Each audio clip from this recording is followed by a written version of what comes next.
Graça e paz de Jesus. Iniciaremos agora o 5º módulo da disciplina hermenêutica. Nesta aula nós trataremos sobre figuras de linguagem. Falaremos sobre a área da teologia que aborda essa temática. Nós introduziremos falando sobre as figuras de linguagem que nós utilizamos no cotidiano, muitas delas conhecidas por você. Então nós trataremos sobre a figura de linguagem, o seu significado e os principais motivos da utilização desse recurso linguístico. Pois bem, a área da teologia que trata sobre figuras de linguagem é chamada de tropologia, que é o emprego da linguagem figurada para atrair a atenção, tornar o abstrato mais concreto, para se tornar de fácil armazenamento na mente. É um estímulo à reflexão e também resume uma ideia. Nós vamos ver como é comum nós utilizarmos esse recurso no dia a dia para comunicarmos alguma mensagem. Essa mensagem que nós comunicamos, elas tem um sentido diferente do literal e pretende ampliar o significado de uma frase ou mesmo suprir a falta de um termo adequado. Eu vou trazer para vocês alguns exemplos de figuras de linguagem que nós utilizamos e um detalhe sobre essa temática é que a sua preocupação não deve ser em decorar os nomes dessas figuras. O importante é que você compreenda que elas existem e para que haja uma boa interpretação do texto, quando nós formos tratar da palavra de Deus, é preciso saber que existe esse tipo de recurso que os autores bíblicos utilizaram vastamente. Então, eu vou citar alguns exemplos para nós começarmos entender na prática como nós utilizamos as figuras de linguagem. Quando você ouve a expressão caiu um dilúvio ontem à tarde, o que você entende sobre essa frase? Será que caiu uma chuva fraca? Será que foi uma chuva moderada? Ou foi uma tempestade? Se nós lembrarmos que o dilúvio foi uma chuva que inundou toda a terra, nós vamos entender que a expressão, dita de maneira popular, faz alusão a uma chuva muito forte, ou mesmo uma tempestade. Uma outra frase que nós utilizamos é o rapaz saiu voando quando viu a onça.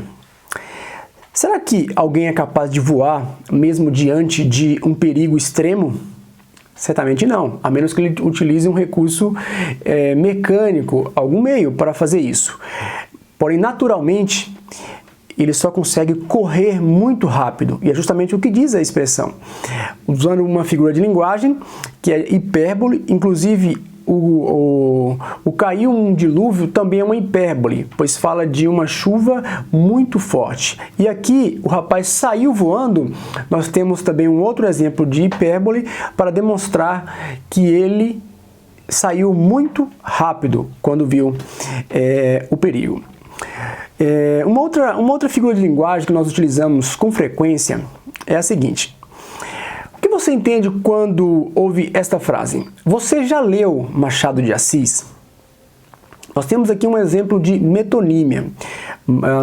Nas próximas aulas nós veremos os significados de cada termo. Nesse momento nós estamos tratando alguns exemplos do cotidiano, mas em seguida nós vamos falar sobre os exemplos que encontramos na palavra de Deus. Então quando você ouve a palavra, você leu Machado de Assis, o que você poderia responder? Nós podemos ler uma pessoa? Claro que não. Machado de Assis, um importante escritor da literatura brasileira, tem muitos livros, deixou muitos livros escritos. Então, quando nós dizemos, você leu Machado de Assis, nós queremos dizer, você já leu alguma obra de Machado de Assis?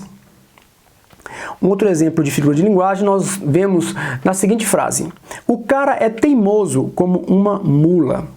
Nós temos aqui um exemplo de figura de linguagem chamada símile. Pelo termo, nós podemos deduzir que a figura de linguagem fala de similaridade ou semelhança. Nesse caso aqui, este cara da frase é comparado a uma mula no aspecto da teimosia, prática que a gente pode atribuir à mula que muitas vezes não atende à voz de comando.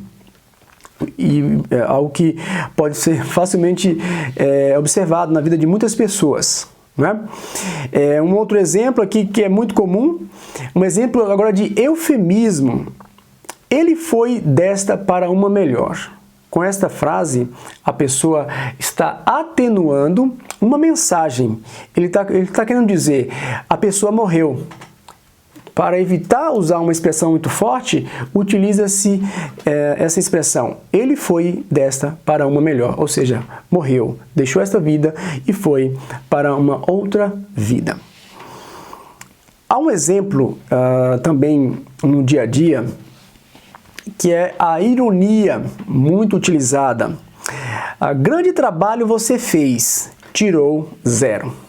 Então, que relação há entre a pessoa fazer um grande trabalho e tirar 0? Na realidade, esse fez um grande trabalho é uma ironia para dizer que na realidade ele não fez um bom trabalho, porque se tivesse feito, não tiraria a nota 0. Se enfatiza aqui esse aspecto negativo do fato de ter tirado nota 0. Há um exemplo também que nós podemos destacar, que é: a vida ensinou-me a ser humilde. Como é possível a vida ensinar alguém?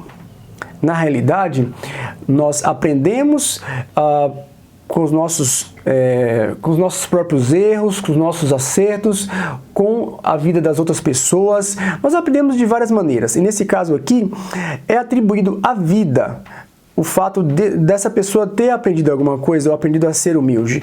Temos um exemplo de personificação, é atribuir qualidade humana a uma coisa ou alguma coisa abstrata ou algum objeto ou animal que seja. Este exemplo também de figura de linguagem é muito comum, que é a metáfora. Aquela criança é como uma flor. Como pode ser uma criança igual a uma flor? Nós temos aqui um ponto de comparação. De que forma pode ser comparada uma criança? A delicadeza, a beleza de uma flor, a singeleza de uma flor. Então, se compara não a flor vegetal, mas características dessa flor.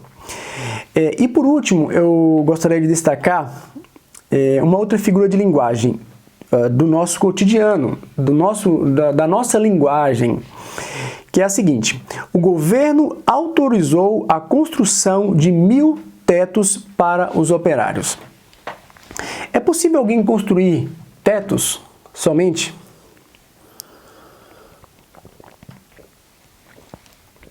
Certamente não.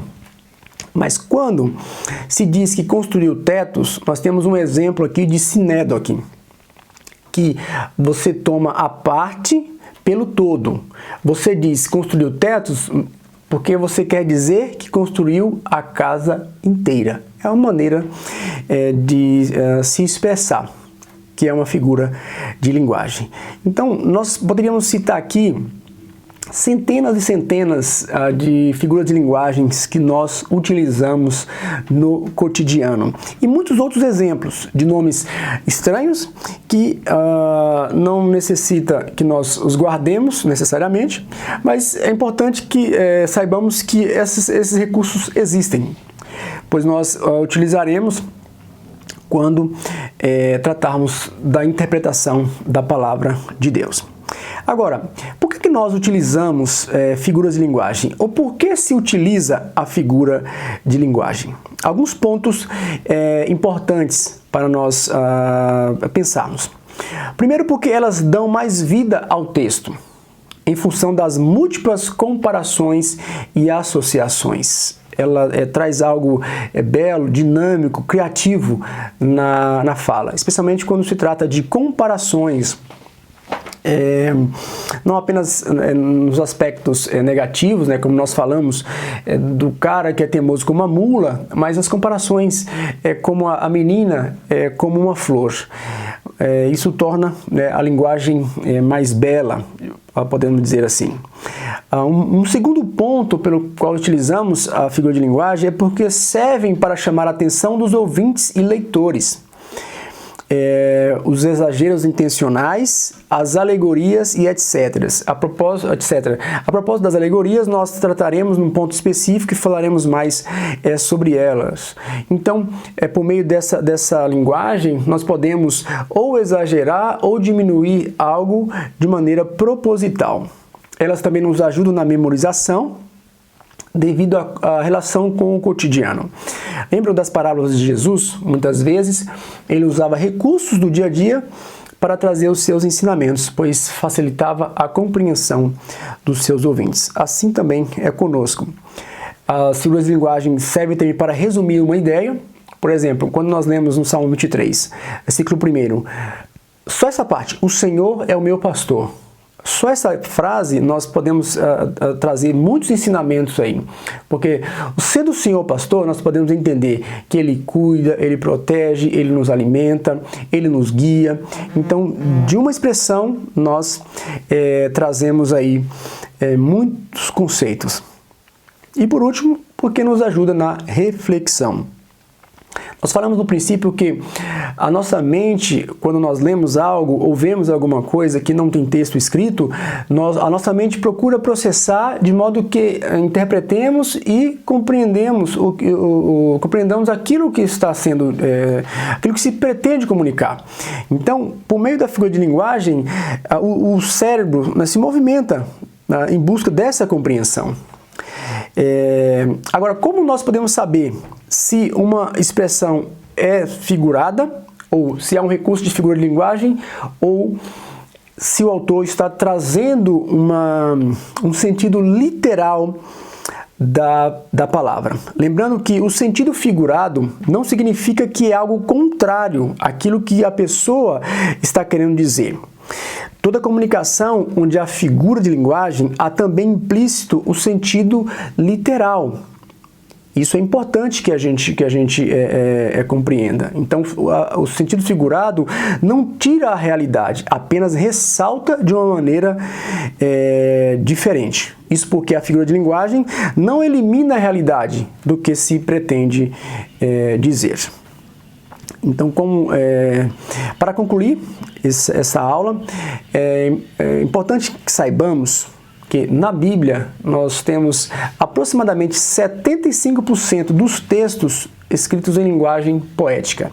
Então isso significa que há muitas citações em figuras de linguagens que vai requerer de nós muita atenção para sabermos interpretar de maneira correta. Devemos, ao analisar o texto, verificar, né, conjuntamente, né, se o livro e o tipo de gênero literário qual é, se é um poema, se é uma crônica, se é uma parábola, se é uma profecia que foi utilizada pelo autor. Então é bem dinâmico o processo. Então requer muita atenção e uso dessas ferramentas que nós estamos aprendendo aqui, que são as regras hermenêuticas. E é importante reiterar que não há necessidade de nós nos preocuparmos com o nome da figura em si. Sinédoque, hipérbole, eufemismo, catacrese e tantos outros nomes estranhos. Mas o importante é saber que esses recursos existem e que nós vamos, em algum momento, nos deparar com eles na interpretação dos textos. Então, eu quero deixar para você mais uma questão. Você responde aí no caderno e guarde, pois em algum momento eu vou pedir para você me dar uma devolutiva sobre essas questões. A questão é a seguinte: na frase caiu um dilúvio, nós temos um exemplo de letra A, ironia, letra B, hipérbole, letra C, personificação ou letra D, símile. Que Deus abençoe a sua vida grandemente e nós nos vemos na próxima aula. Que Deus nos abençoe.